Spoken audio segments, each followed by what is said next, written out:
Not last week, the week before, the Saturday before, we had a great fun, was it? I know it was raining, but we had great fun. And many of your friends from even they not Catholic, they came and I liked them. And when they came and they looked around, they see we was having fun. And they look at a young man sliding down the water slides and say, who is that guy? And one of the parishioners turned around and said, that's my pastor. And they look at it and they say, who? That's my pastor. Yeah, he's sliding down. I was thinking of turning around, who do you think that I am? No, I didn't ask that question. But that happens all the time. Today, 3 readings, amazing readings. The first reading from the book of the prophet Isaiah. They used to call that the servant songs. It means the songs written by the servant.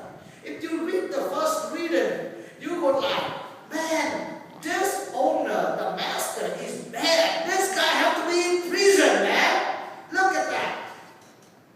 They turned my back. I turned my back, and they beat me, and my cheeks, they plucked my beard, and my face, I did not shield, and they spit it on my face.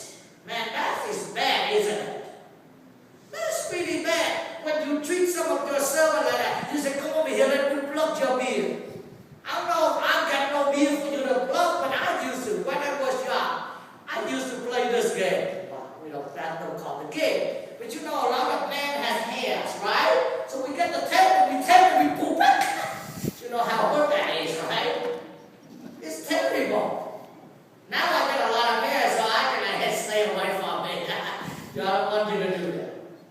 That's what happened. This is terrible. We read it today, we just say, who in the world would have done this? This is wrong. You shouldn't be doing this. And then we come to the second letter, the second reading from the letter of James. Now you wonder why the Protestants don't have that letter of James in their book, right? James talked about the importance of what? Now he has no doubt about the importance of faith. Faith is very important. He didn't doubt. He said, but you don't need to have faith as long as you have work. That's not what James said. James said, you show me your faith without work, and I will show you my work that comes from faith. You see what I'm trying to say? He didn't say, well, you don't need to have faith. As long as you do good work, you find. No, he said, no. Your good work has to come from your faith. And he said one thing very clear. If you have faith and you don't work, your faith is dead. That's what James said. Now, come to the gospel. First of all, for you under the gospel, I want to give you the setting first. Jesus is coming to the end of his life. People are chasing him all over places. Caesarea the Philippines is taken up in the northwest region of Palestine. Okay? That you can call the pagan country. You know what that means, right? Pagan country. It's been a country who worship probably 3 million gods out there. Okay? They worship all different kind of gods. So Jesus now in the land of nowhere. I mean, they don't like him and everything. So he need to take off probably. Maybe he needs to educate his disciples. They steal a lot of credit, short of the master of theology here, He said, and you need a little time to write your dissertation too, So he took his disciple out to that corner. And then on the way, he began to give them some oral text.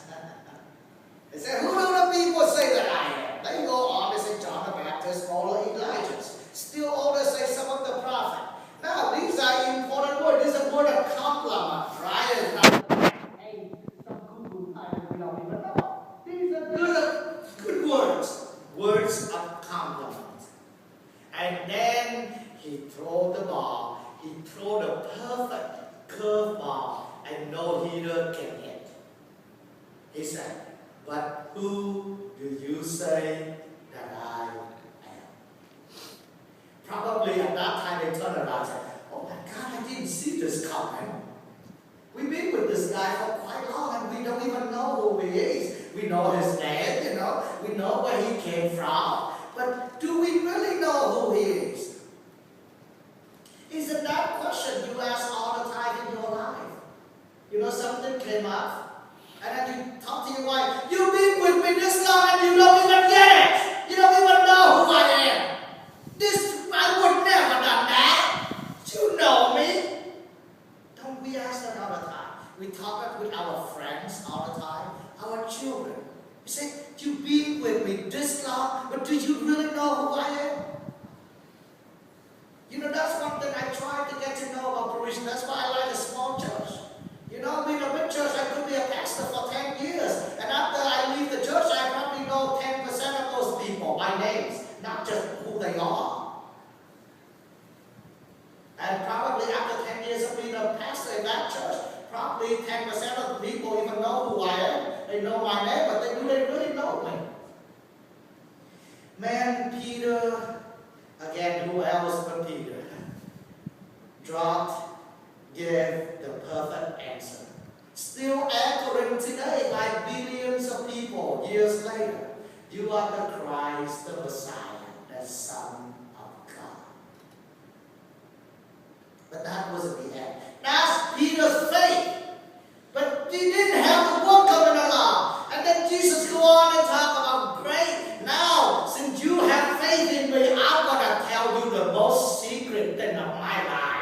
Since you really know who I am now, you get your master's degree on theology now, on Christology now, you know Christ now, I'm going to tell you the secret that I told nobody else.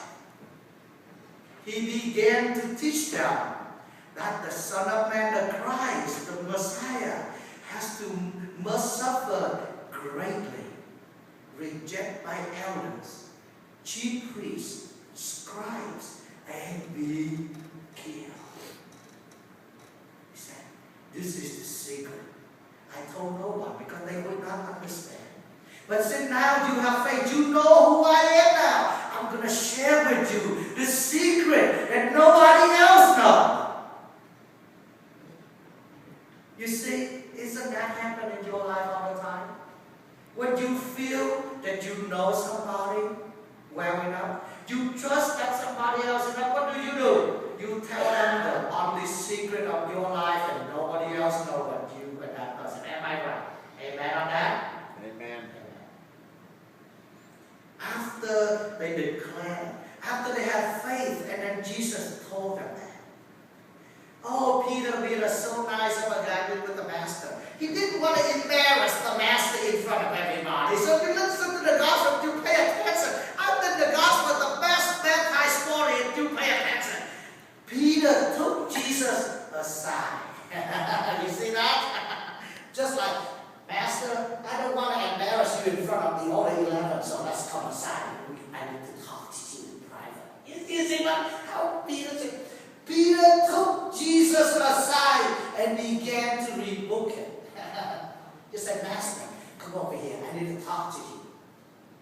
I don't want to embarrass you in front of these people. So let's let go outside. Let's talk alone. And Peter took Jesus aside and began to rebuke him. But then Jesus turned around, looked back at the disciples, rebuked Peter back in public. Oh my God. Peter said, why did you do that to me? Didn't I take you aside? Why don't you just tell me in private? Why did you gotta look back all these and you make me feel embarrassed now, God? No, it's not about the bottom line. It's the bottom line that Jesus wanted to teach everybody, the 12 disciples, of the importance of the word. Get behind me, Satan. Oh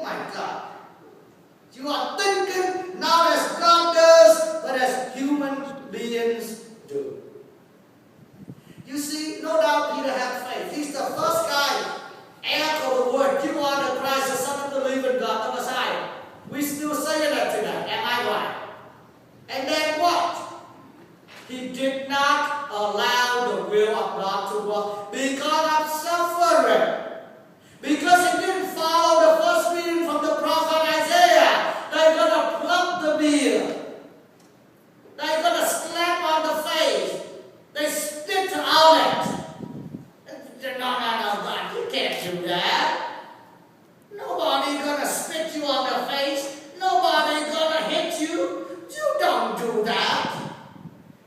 You see, his faith was strong, but he didn't finish enough. He did not allow the will of God to work. And that's why he being called. Man, there's no worse word than that. Satan. That's what Jesus called him. Satan, get behind me. He didn't say, oh my God, Peter, how could you say that? He called the guy with the worst name possible. Satan, get behind me. That's the guy who just right before that, Jesus said how great you are. And right after that, Jesus threw the guy right down. Because he had faith, but his faith did not come along with works. Because the good works have to come from that faith that he just proclaimed. Now, I'm going to throw into something important.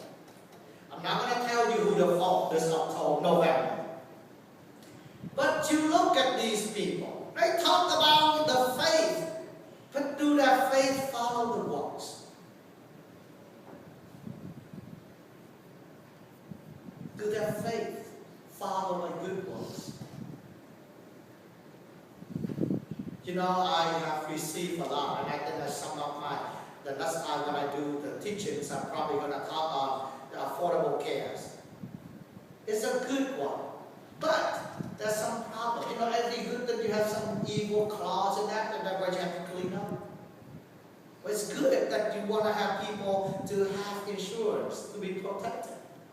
But it's terrible when you don't do the will of God. When you tell all it's okay to do abortion, it's okay to do all these prescriptions. That's the problem. The problem was not with the law, the general law. The problem is the little clause that they add into it. Do you know what? If Jesus looked into those two candidates today and asked them the question, who do you say that I am? Probably both will look at him and say, oh, you're the Messiah, the Son of God. But probably Jesus is going to call both of them and say them, get behind me. But you don't do it right. You didn't follow the way that I want you to do. You didn't do my will. And Jesus goes on and said, whoever wishes to come after me must deny himself, take up his cross and follow me. What it means by take up the cross, doing some sacrifice, do some good works that put yourself down and put other people first. That's mean by take up the cross, willing to sacrifice for others.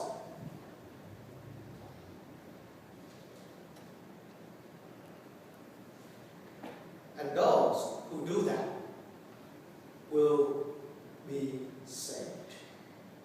No doubt about faith will save you. But as James said, and I want to conclude this homily with the same word that the second reading we hear from the letter of St. James. You show me your faith without works, and I will show you my faith that came from the good works. Faith and works allow the will of God to be done, has to come together. And if we have faith and we don't have works, this is the word of St. James, not my word.